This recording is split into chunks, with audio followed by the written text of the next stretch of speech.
열왕기상 11장 26절에서 39절까지의 말씀입니다. 솔로몬의 신하 느밧의 아들 여로보암이 또한 손을 들어 왕을 대적하였으니 그는 에브라임 족속인 시레다 사람이요 그의 어머니의 이름은 수루아인이 과부더라. 그가 손을 들어 왕을 대적하는 까닭은 이러하니라. 솔로몬이 밀로를 건축하고 그의 아버지 다윗의 성읍이 무너진 것을 수축하였는데 이 사람 여로보암은 큰 용사라. 솔로몬이 이 청년의 부지런함을 보고 세워 요셉 족속의 일을 감독하게 하였더니 그 즈음에 여로보암이 예루살렘에서 나갈 때에 실로 사람 선지자 아히야가 길에서 그를 만나니 아히야가 새 의복을 입었고 그 두 사람만 들에 있었더라. 아히야가 자기가 입은 새 옷을 잡아 12조각으로 찢고 여로보암에게 이르되 너는 10조각을 가지라. 이스라엘의 하나님 여호와의 말씀이 내가 이 나라를 솔로몬의 손에서 찢어 빼앗아 10지파를 네게 주고 오직 내 종 다윗을 위하고 이스라엘 모든 지파 중에서 택한 성읍 예루살렘을 위하여 한 지파를 솔로몬에게 주리니 이는 그들이 나를 버리고 시돈 사람의 여신 아스다롯과 모압의 신 그무스와 암몬 자손의 신 밀곰을 경배하며 그의 아버지 다윗이 행함같이 아니하여 내 길로 행하지 아니하며 나 보기에 정직한 일과 내 법도와 내 율례를 행하지 아니함이니라. 그러나 내가 택한 내 종 다윗이 내 명령과 내 법도를 지켰으므로 내가 그를 위하여 솔로몬의 생전에는 온 나라를 그의 손에서 빼앗지 아니하고 주관하게 하려니와 내가 그의 아들의 손에서 나라를 빼앗아 그 10지파를 내게 줄 것이며 그의 아들에게는 내가 한 지파를 주어서 내가 거기에 내 이름을 두고자 하여 택한 성읍 예루살렘에서 내 종 다윗이 항상 내 앞에 등불을 가지고 있게 하리라. 내가 너를 취하리니 너는 내 마음에 원하는 대로 다스려 이스라엘 위에 왕이 되되 네가 만일 내가 명령한 모든 일에 순종하고 내 길로 행하며 내 눈에 합당한 일을 하며 내 종 다윗이 행함같이 내 율례와 명령을 지키면 내가 너와 함께 있어 내가 다윗을 위하여 세운 것 같이 너를 위하여 견고한 집을 세우고 이스라엘을 내게 주리라. 내가 이로 말미암아 다윗의 자손을 괴롭게 할 것이나 영원히 하지는 아니하리라 하셨느니라 한지라. 이제 솔로몬의 실패로 인해서 이스라엘은 둘로 나뉠 것입니다. 다윗을 사랑하신 하나님이 다윗을 기억하시고 솔로몬의 생전에는 그 나라를 나누지 않겠지만 이제 그 아들 대에 가면 북왕조와 남왕조로 나뉠 것입니다. 여로보암이 북왕조의 첫 왕이 될 것이고 하나님이 아히야를 보내어 그 사실을 알립니다. 그러니까 오늘 내용에서 보면 세 가지 중요한 우리가 기억해야 할 내용이 나오는데 그 첫 번째가 하나님이 역사의 주인이시다 하는 것입니다. 하나님이 그렇게 작정을 하셨습니다. 그렇게 하신 이유는 하나님의 주권과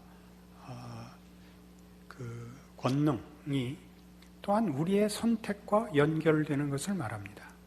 솔로몬의 배교 때문입니다.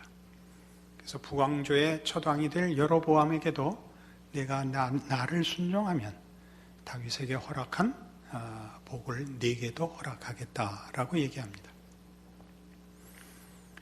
그러나 이 나라를 둘로 나누고 솔로몬의 배교를 꾸짖을지언정 또 이스라엘의 불순종을 꾸짖을지언정 다윗에게 허락한 약속은 취소되지 않는다고 얘기합니다. 그래서 다시 첫 번째 얘기했던 오늘 내용의 첫 번째 생각할 내용이 하나님의 주권이라면 두 번째 내용은 우리의 선택과 반응과 책임이 되고 세 번째는 하나님의 은총이 됩니다. 우리 믿는 사람들에게 제일 어려운 대목이지요.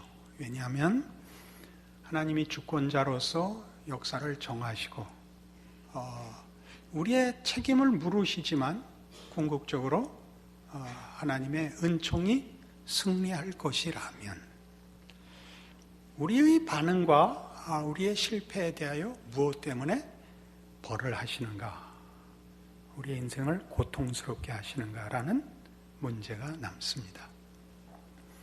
그러니까 교파에 따라서는 이 책임을 훨씬 강조하는 교리들도 있습니다.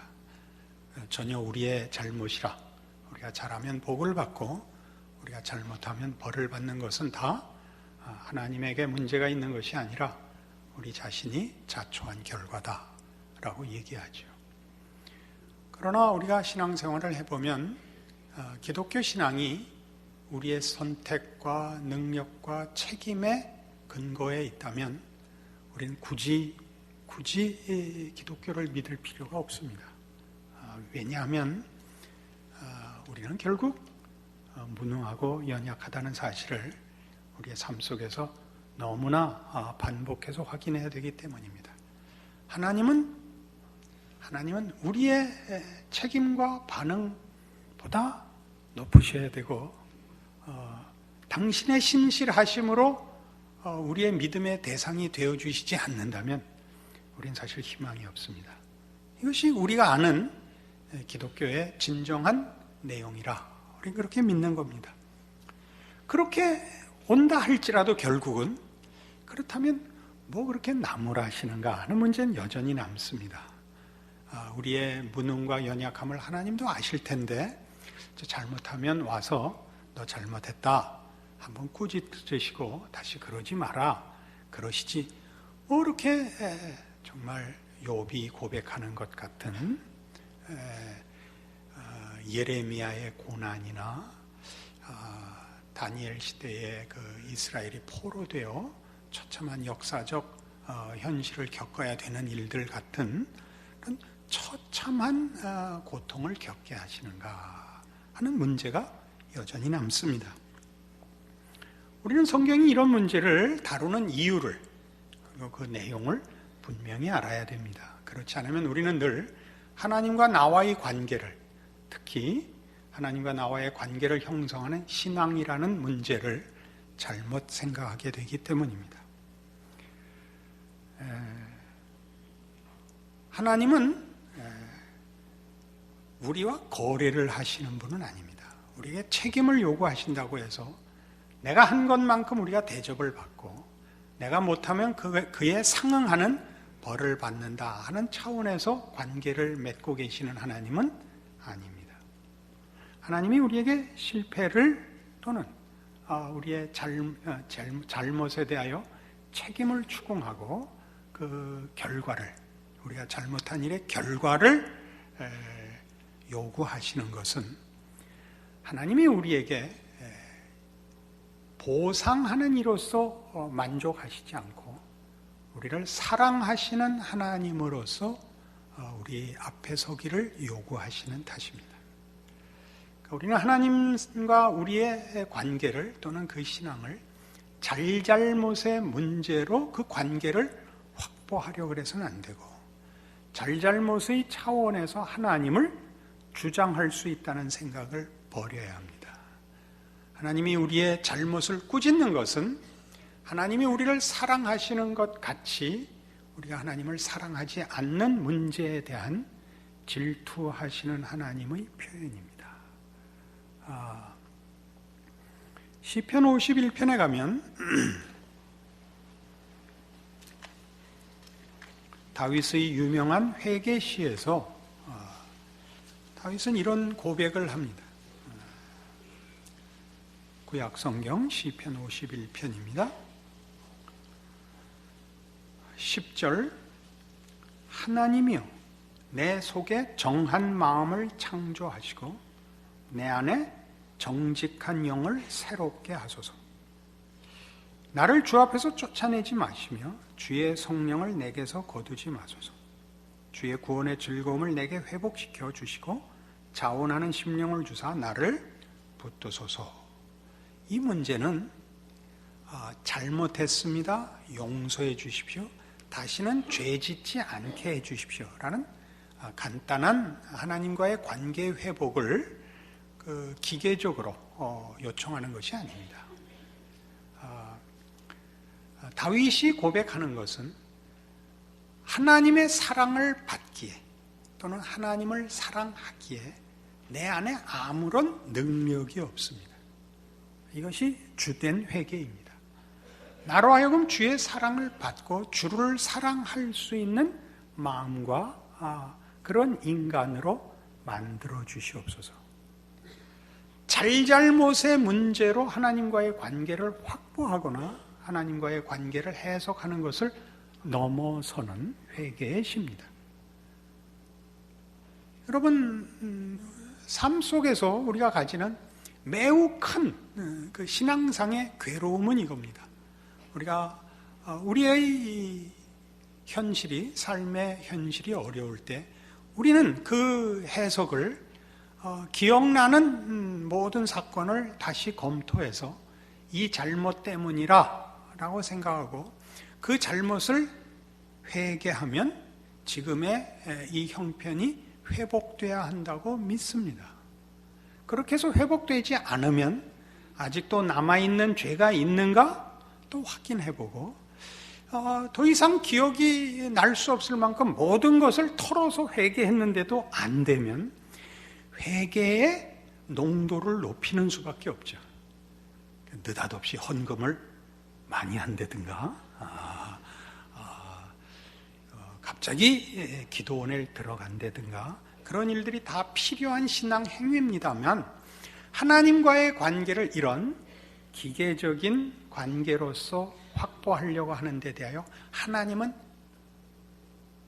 무관심하십니다. 그래서 우리는 거의 미칠 지경이 됩니다. 겪어보셨을 것입니다. 이 문제가 해결이 안 돼서 대부분의 성도들은 체념하고 신앙생활하는 것으로 보입니다. 그래봤자 무슨 해결이 없더라.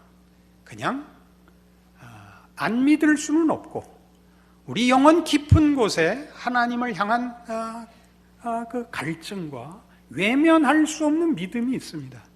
안 믿을 수는 없고 믿자니 믿는다고 얘기하기에는 너무나 내 삶의 형편이 이해가 안 가니까 하나님이 나를 대강 관심하시듯이 나도 하나님을 그 기대에서 약간 접어야 견딜 수가 있게 되는 것입니다. 그래서 누군가가 예수 믿는 기쁨과 만족을 얘기하면 솔깃해집니다. 그래서 따라가 보고 흉내도 내보는데 글쎄요, 한두 가지 그 효과가 있곤 하다가 결국은 다시 원래 상태로 돌아옵니다. 아닌 것 같은 얼굴을 하고 계시는데 굉장히 당황스러운 현실입니다. 나중에는 누가 기쁘다든가 감동했다는 모든 문제에 대하여 냉담해집니다. 하나님에 대해서 냉담해지고 인생은 결국 그런 것이고 죽은 다음에나 어떻게 아니면 할 수 없고 라는 자리까지 내려가 있는 것이 사실 성도들이 겪는 가장 중요하고 큰 신앙상의 갈등입니다. 거기에 대하여 얘기하는 것입니다.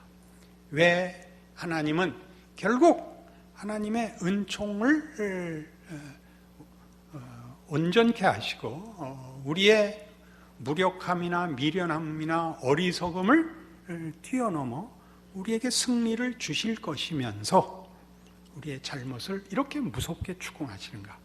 사랑하기 때문입니다. 우리의 진심을 달라 그러는 것입니다. 하나님이 싫어하는 것이 무엇인지를 보이십니다. 우리도 그것을 싫어해야 하고 하나님을 사랑해야 됩니다. 우리는 실패치 않을 것입니다. 하나님의 사랑은 우리의 사랑과 다르기 때문입니다. 하나님의 사랑은 신실하며 영원하며 전능하십니다. 그러나 사랑은 사랑하는 자의 전심을 요구합니다. 그래서 하나님은 우리를 벌하십니다. 심판하시지 않습니다. 마음 아파하시는 것입니다. 이것이 오늘 이 시편에 나오는 이런 고백들 속에 묻어 있다는 것을 기억해야 합니다. 15절로 가시죠. 주여 내 입술을 열어 주소서. 내 입이 주를 찬송하여 전파하리다. 주께서는 제사를 기뻐하지 아니하시나니 그렇지 아니하면 내가 드렸을 것이라. 주는 번제를 기뻐하지 아니하시나이다. 주께서 구하시는 제사는 상한 심령이라. 하나님의 상하고 통회하는 마음을 주께서 멸시하지 아니하시리이다. 여기서 제사와 번제는 뭘까요? 우리가 능력이 있어서 하나님께 뭘 해드리기를 원하고 계시지 않습니다. 이건 혹 오해가 없기를 바라면서 하는 건데, 여러분 땅끝까지 가서 전도하지 마시고 하나님 앞에 진심을 바치십시오. 하나님께 뭐 해드리려고 좀 하지 마시고 여러분 자신을 드리십시오. 여러분의 신자된 인생과 신자된 존재를 하나님과의 관계에서 누리십시오. 하나님을 사랑하고 사랑을 받을 줄 좀 아십시오. 무엇을 해다 바쳐서 떳떳하려고 좀 하지 마십시오. 무엇을 하면 우리는 금방 하나님을 내가 흔들 권리를 가지고 있다고 생각하고, 하나님을 흔들 권리가 없으면 우리는 다 겁을 내는 신앙 속에 있습니다. 하나님의 사랑이나 자비나 은혜에 대해서는 우리는 너무나 무지한 채 두려움으로 보고 그 두려움을 해소시키기 위한 헌신밖에 없습니다. 두려운 헌신이죠. 두려운 헌신. 기도를 안 하면 하나님이 잡아먹을 것 같은 겁니다. 이런 신앙은 사실 기독교에는 없는 겁니다. 사실 인간이 만든 모든 신은 무섭죠. 희생을 바치는, 왜 희생이냐면 가장 큰 헌신을 받아서 보상하는 신이지 않습니까? 인당수에 춘향이를 넣어야 되는, 춘향이가 심청이를 불렀나? 이런 것이 우리로 하여금 진정한 신앙을 방해하며 성경을 읽을 때나 신자로서의 살 때 하나님의 사랑에 대하여 우리를 외면케 합니다. 두려운 하나님을 섬기게 하고 두려운 신앙생활을 하게 합니다. 하나님은 여러분을 사랑하십니다. 이유는 우린 모릅니다. 우리가 봐도 흠모할 만한 구속이 없는데 하나님이 우리를 사랑하십니다. 놀라운 일입니다. 더더욱 이 고통을 통하여, 하나님이 주시는 이 형벌, 이 고통을 통하여 우리에게 무한한 유익이 있기 때문에 그렇게 하십니다. 하나님은 우리가 그저 짐승 같고 기계 같고 자연 같기를 원하시지 않습니다. 사랑을 한다는 것은 상대방을 한 인격체로서 요구한다는 뜻입니다. 그래서 하나님은 하나님의 사랑을 우리에게 주실 뿐만 아니라 알게 하시고 우리로 하여금 하나님을 사랑하도록 작업을 하십니다. 그 작업의 가장 중요한 내용 중에 하나가 우리로 하여금 자기중심적이고 이기적인 생각으로부터 벗어나 주변을 둘러볼 수 있는, 남을 이해하고 사랑할 수 있는 마음을 만드시는 것입니다. 우리는 고통을 당합니다. 자신이 초래해서도 당하고 자기가 초래하지 않은 일로도 고통을 당합니다. 세상은 고통으로 가득 차 있습니다. 도망갈 데가 없습니다. 아시다시피 도망갈 데가 없습니다. 우리는 이 고통을 면하는 것을 최우선 과제로 삼는 신앙생활을 매우 즐겨합니다. 그러나 하나님은 고통을 면제시켜주지 않습니다. 고통을 당하면 우리는 타인에 대한 무관심을 깨뜨립니다. 비로소 모든 사람의 형편이 이해하고 관심을 가져야 한다는 것을 알게 됩니다. 타인의 존재를 이해하게 됩니다. 형통할 때는 제일 많이 하는 말, 난 이해가 안 가, 이거죠. 학교 다닐 때 어느 쪽이었는지 모르겠지만 제가 경험한 게 의하면 이 공부 잘하는 왼수들은 공부 못하는 걸 이해를 못합니다. 머리가 좋거든요. 근데 그걸 이해를 못한다니까요. 그걸 이해 못해요. 누가 저에게 물었습니다. 목사님 어느 대학 나오셨어요? 전 하버드 나왔습니다. 사당동에 있는 하버드를 나왔는데, 사당동이 아니고 사근동, 사근동에 있는 하버드를 나왔는데, 왜 관악에 있는 서울대학을 나오지 않았는가? 이렇게 묻습니다. 제가 그러죠. 왜 못 나왔겠나? 우린 다 아는데 공부를 못해서 못 들어가고 못 나왔죠. 근데 거기 나온 사람들이 꼭 그걸 물어봐요. 목사님은 왜 서울대학을 못 가셨는가? 세상에 이런 바보들이 어딨나? 고통을 당하지 않으면, 실패를 겪지 않으면 우리는 타인을 모릅니다. 타인을 모릅니다. 다른 사람의 처지와 다른 사람의 고통을 이해할 줄 모르게 됩니다. 우린 고통을 당하면 우리가 얼마나 무력한가를 압니다. 우리가 당하는 고통에 대해서 우리가 해결할 수 있는 일이 아무것도 없습니다. 아마 그래서 더 고통을 당하면 신자들이 하나님께 더 그렇게 아우성을 칠 것입니다. 고통 속에서 하나님을 발견하기보다 고통 속에서 하나님에게 원한이 커지는 경우를 얼마든지 봅니다. 그건 잘못입니다. 하나님은 우리에게 이렇게 말씀하시는 것입니다. 너 스스로 자신을 해결하고 지키려고 하지 마라. 내 품에 안겨라. 이게 고통이 우리에게 하는 말이고, 고통 속으로 밀어 넣으시는 하나님의 손길에 기이한 말씀입니다. 우린 비로소 우리 자신에 대해서 손을 놓아야 됩니다. 인간이라는 존재는 우리가 예수를 믿고 하나님 안에 들어와 마음의 평안을 누리는 가장 큰 이유가 뭡니까? 우리는 인간이 자기가 할 수 있는 일로 자기 영혼의 갈증을 해결할 수 없다는 것을 알기 때문입니다. 세상의 필요를 채우는 것뿐이라면 우리는 굳이 예수를 믿을 필요가 없었을 것입니다. 세상의 문제를 해결하는 것은 세상의 권력이나 세상의 어떤 것들로 얼추 땜방을 할 수 있습니다. 그러나 우리 영혼 깊은 욕구들을 세상의 것으로는 해결할 수가 없어서 우리는 결국 예수 안에서 하나님의 부르심에 응하게 되었던 것입니다. 이것이 성경이 말하는 고통의 참된 의미입니다. 우리는 결국 하나님을 의지하고 하나님 안에서 평안을 누리며 하나님으로부터 위로와 도우심을 구할 수밖에 없고, 그게 유일한 답이라는 것을 알게 됩니다.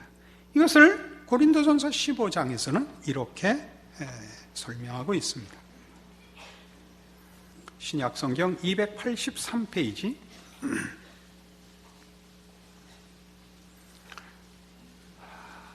고린도전서 15장 51절부터 봅니다. 보라, 내가 너희에게 비밀을 말하노니 우리가 다 잠잘 것이 아니요 마지막 나팔에 순식간에 홀연히 다 변화되리니, 나팔 소리가 나며 죽은 자들이 썩지 아니할 것으로 다시 살아나고 우리도 변화하리라. 이 썩을 것이 반드시 썩지 아니할 것을 입겠고 이 죽을 것이 죽지 아니함을 입으리로다.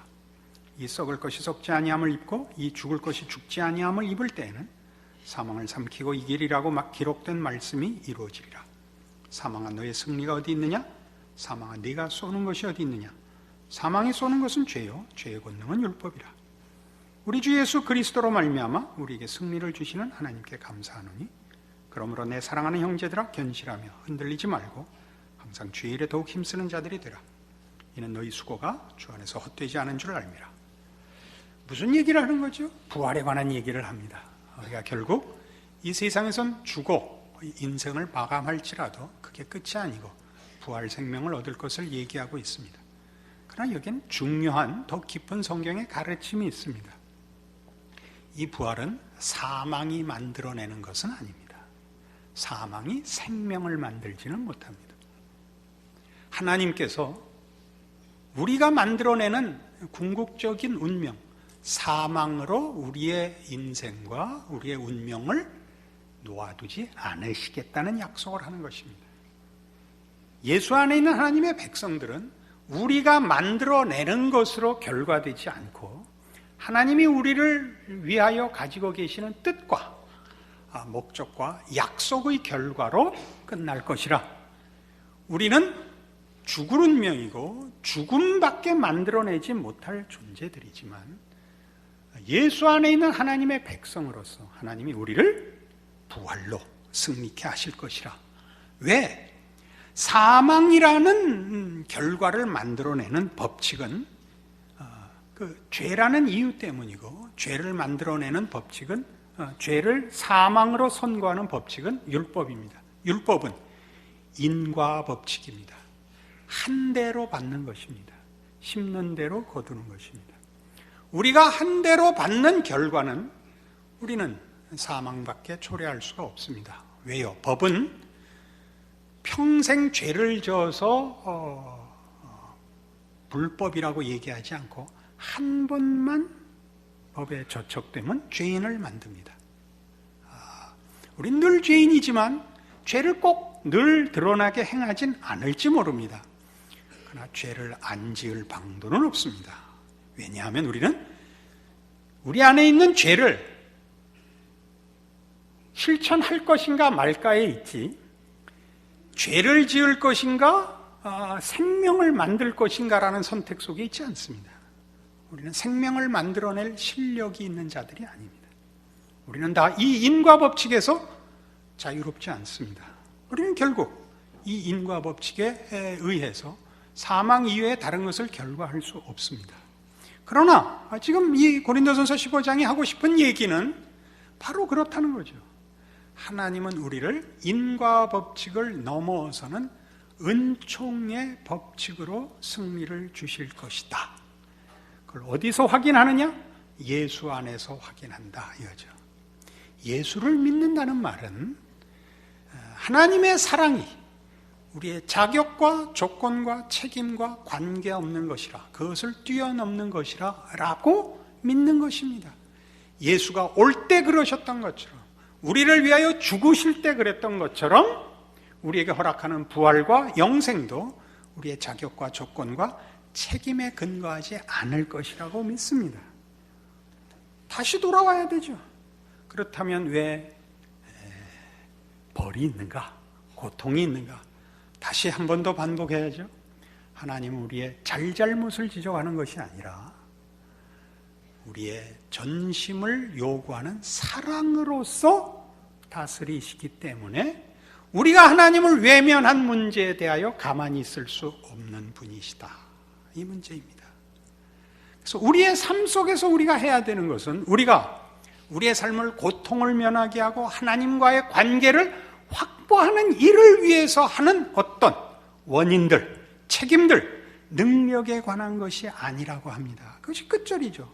그러므로 내 사랑하는 형제들아, 견실하며 흔들리지 말고 항상 주의 일에 더욱 힘쓰는 자들이 되라. 이는 너희 수고가 주 안에서 헛되지 않은 줄 알미라. 기능적인 차원의 문제를 얘기하는 것 아닙니다. 우리는 하나님을 사랑하고 살아야 합니다. 하나님을 의지하고 살며, 하나님을 목적하고 살며, 하나님을 기뻐하며 살아야 됩니다. 헛되지 않습니다. 그것이 결과가 없을 리가 없다, 결과가 꼭 있을 것이라, 이런저런 효과가 있을 것이라 이 얘기가 아니라, 하나님 바로 이 사랑으로 우리를 찾아오시고 그것을 요구하시는 하나님이라. 우리가 확보하고 싶은 것, 세상에서의 우리의 환경의 변화, 고통의 해결, 이런 것으로 드러나지 않을 것이라. 거기에 붙잡혀서 내가 신자로 살고 신앙으로 인내하는 모든 문제를 시험받지 말라, 오해하지 말라, 이렇게 말하는 것이죠. 하나님을 인과의 법칙으로 묻고 하나님을 내 마음대로 조종하는 것이 기독교 신앙이라고 생각하지 마십시오. 여러분 자신에게 하나님이 주시는 우리의 요구에 답하시지 않는 하나님, 무정한 하나님, 의외로 좋은 신앙을 갖고 있음에도 계속 반복해서 겪어야 되는 삶의 고통들, 하나님이 나를 사랑하사 놓아두시지 않고 하나님을 기억해야 하고 하나님의 사랑에 대하여 반응하라고 찾아오시는 변함없으신 손길이요 개입인 줄 아는 믿음을 유지하셔야 됩니다. 그렇게 사신다면 여러분은 혹 세상 앞에, 혹 여러분의 일차적인 요구에 대하여 증거들을 갖고 있는 것은 없을 수 있습니다. 그러나 성경이 요구하고 우리 하나님께서 예수 안에서 가장 먼저 요구하신 내용으로서 우리에게 사랑을 원하시며 우리를 사랑하신다는 하나님의 약속들은 어느 신자가 어느 형편에서도 방해받지 않고 누릴 특권인 것을 확인하게 됩니다. 이것이 있어야 됩니다. 예수 믿어서 무슨 복을 받았어? 그러거든? 넌 몰라도 돼. 그렇게 답하십시오. 웃으셔야죠. 그걸 뭘로 꺼내놓을 겁니까? 왜 예수 믿어? 하나님이 돈 많이 주셔? 똑같은 질문이죠. 우리가 하고 있죠. 우리가 그 질문을 하고 있다니까. 하나님 믿었는데 이게 다예요? 무식. 무식. 무식. 사랑으로 부르시는 하나님. 창조주 하나님이 그의 아들을 십자가에 못 박아 사랑으로 부르시는 하나님. 그 사랑에 응답하도록 허락받는 영광스러운 피조물. 이 사실이 여러분의 신앙의 핵심이며 여러분의 삶의 어떠한 형편에서도 당연히 누려야 할 신자된 특권인 줄 아시는 오늘의 말씀이기를 바랍니다. 기도하십시다. 하나님 아버지의 은혜를 감사합니다. 하나님의 자녀로 사는 사랑을 입은 자녀의 복된 것을 확인합니다. 고통을 면하고 자랑하고 하나님을 흔들고 이런 것들 아니고 사랑이 그렇듯이 주장하는 것이 아니라 복종하며 섬기며 내어주는 하나님의 사랑을 제대로 힘입고 사는, 누리고 사는 신자의 특권들 누리는 우리들의 믿음, 우리들의 신앙 인생 되게 하여 주시옵소서. 예수님 이름으로 기도합니다. 아멘.